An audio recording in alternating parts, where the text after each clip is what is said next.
Hello দর্শক, আসসালামু আলাইকুম। Welcome back to my channel. চলে এলাম আর একটা নতুন রেসিপি নিয়ে। আমার আজকের রেসিপি হচ্ছে বাঁধাকপি ভাজি কিংবা মিক্সড সবজি ভাজি। এই শীতের সিজনে অনেক ধরনের সবজি বের হয় যেগুলো খেতে ভীষণ ভালো লাগে। শীতেই ভালো লাগে, এগুলো অন্য সময়ে ভালো লাগে না। তো এই সবজি ভাজিটা আপনারা রুটি কিংবা পরোটার সাথে খেতে পারেন। খেতে কিন্তু ভীষণ মজার, তৈরি করাও খুবই সহজ। আশা করছি আমার আজকের এই সবজি ভাজির রেসিপিটি আপনাদের সবার কাছে ভালো লাগবে। সকালবেলা রুটি কিংবা পরোটার সাথে ভাজির জন্য আমি এখানে প্রথমে একটা বাঁধাকপির অর্ধেকটা কুচি করে নিয়েছি, আর ফুলকপি নিয়েছি প্রায় 1 কাপের মতো, একটা কাঁচামরিচ নিয়েছি, আরও নিয়েছি গাজর কুচি, আলু কুচি আর পেঁয়াজ কুচি। এখন আমি মিক্স সবজি ভাজিটা করে নিচ্ছি। তো চুলাটা জ্বালিয়ে দিলাম। প্যানের মধ্যে 4 টেবিল চামচ সয়াবিন তেল দিয়ে দিলাম। 2 টেবিল চামচের মতো রসুন কুচি দিয়ে দিলাম।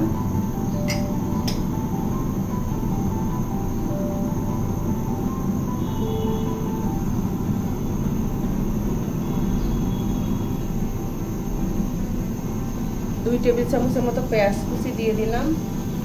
আরও দিয়ে দিলাম পেঁয়াজের কলি, সেটাও 2-3 টেবিল চামচের মতো হবে।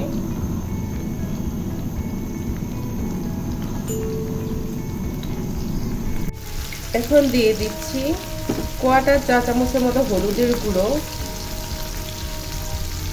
1/4 চা চামচের মতো মরিচের গুঁড়ো, 1/4 চা চামচের মতো জিরের গুঁড়ো।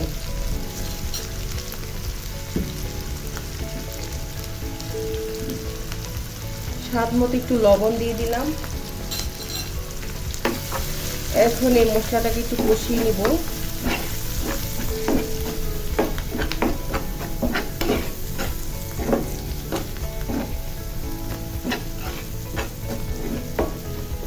পেঁয়াজের কলি এগুলো সবগুলোকে আমি 1-2 মিনিটের মতো একটু কষিয়ে নিচ্ছি।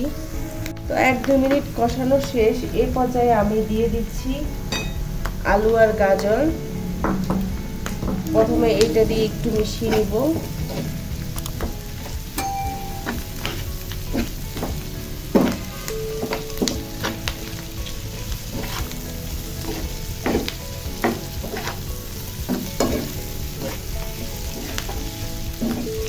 আলু আর গাজরটাকে 2-3 মিনিট ধরে একটু কষিয়ে নিব।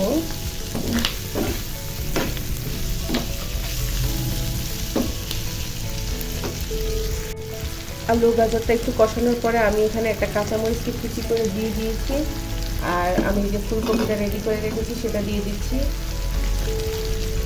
এখন ফুলকপিটা সহ আবার সবগুলো উপকরণ ভালোভাবে একটু মিশিয়ে নিব।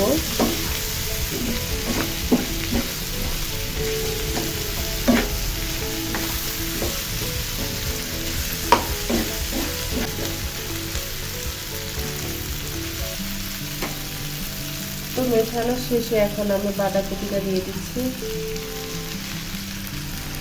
সবগুলো বাঁধাকপি দেওয়া শেষ।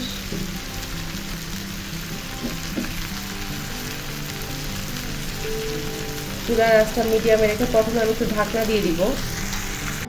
তো একটু ঢাকনা দিয়ে দিচ্ছি। বাঁধাকপিটা একটু নুয়ে আসলে আমি পরে নেড়ে ছেড়ে দিব। তো আমি এখন ঢাকনাটা তুলে নিচ্ছি। বাঁধাকপিটা অনেকটাই নিচে নেমে গেছে। এখন আমি সবগুলো উপকরণ ভালোভাবে মিশিয়ে নিচ্ছি। তো বাঁধাকপি সহ সবগুলো সবজি আমি খুব ভালোভাবে নেড়ে চেড়ে মিশিয়ে দিয়েছি। এই পর্যায়ে অবশ্যই আপনারা লবণটা চেক করে নেবেন। সামান্য একটু লবণ দিয়ে দিচ্ছি। লবণ একটু শর্ট ছিল, তা আবার একটু ভালোভাবে মিশিয়ে আমি এখন ঢাকনা দিয়ে দিব। চুলার আঁচটা মিডিয়াম লোতে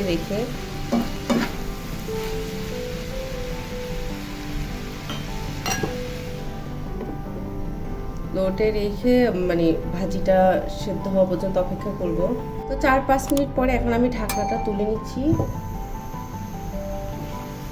বাঁধাকপিটা সেদ্ধ হয়ে গিয়েছে, ফুলকপিও সেদ্ধ হয়ে গিয়েছে, দেখুন আলু সবগুলো সবজি সিদ্ধ হয়ে গিয়েছে। তো আমি একটু ভালোভাবে নেড়ে চেড়ে দিচ্ছি। সবজির নিচে যদি কোনো পানি থেকে থাকে সেটা শুকিয়ে নিব। তো এখন আমি ডিম ভেঙে নিচ্ছি। আমি একটু ভিন্ন প্রসেসে ডিমটা ভেঙে নিচ্ছি। তো এখানে আমি প্রথমে পেঁয়াজ কাঁচামরিচ নিয়েছি এবং হালকা একটু লবণ নিয়েছি। তো একটা ডিম ভেঙে নিচ্ছি। তো পেঁয়াজ কাঁচামরিচের সাথে ডিমটা খুব ভালোভাবে মিশিয়ে নিচ্ছি। তো মেশানোর পরে আমি মাঝখানে দিয়ে দিব।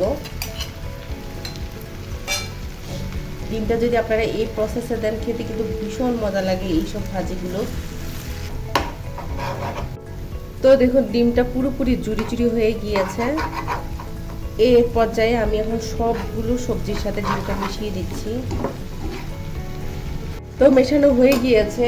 এখন আমি ধনিয়া পাতা কুচি দিয়ে দিচ্ছি। এখন সিজন বস্তা করে ধনিয়া পাতা কিনে আপনারা সবজির সাথে দিবেন, খেতে কিন্তু ভীষণ মজা লাগবে। তো খুব ভালোভাবে মিশিয়ে দিব। চুলার আঁচটা এই পর্যায়ে হাইতেই আছে। তো আমার বাঁধাকপি ভাজি কিংবা মিক্স সবজি ভাজি রেডি হয়ে গিয়েছে। রুটি কিংবা পরোটার সাথে এই সবজিটা খেতে পারেন, কিংবা বিকালের নাস্তার সাথেও কিন্তু খেতে পারেন। আপনারা বিভিন্ন ধরনের রুটি বানিয়ে রোল করে রোলের ভিতরে সবজিটা ঢুকিয়ে দিতে পারেন, ভীষণ মজা লাগবে। তা আমার আজকের এই বাঁধাকপি ভাজি কিংবা মিক্স সবজি ভাজি রেসিপিটি আপনাদের কাছে কেমন লেগেছে?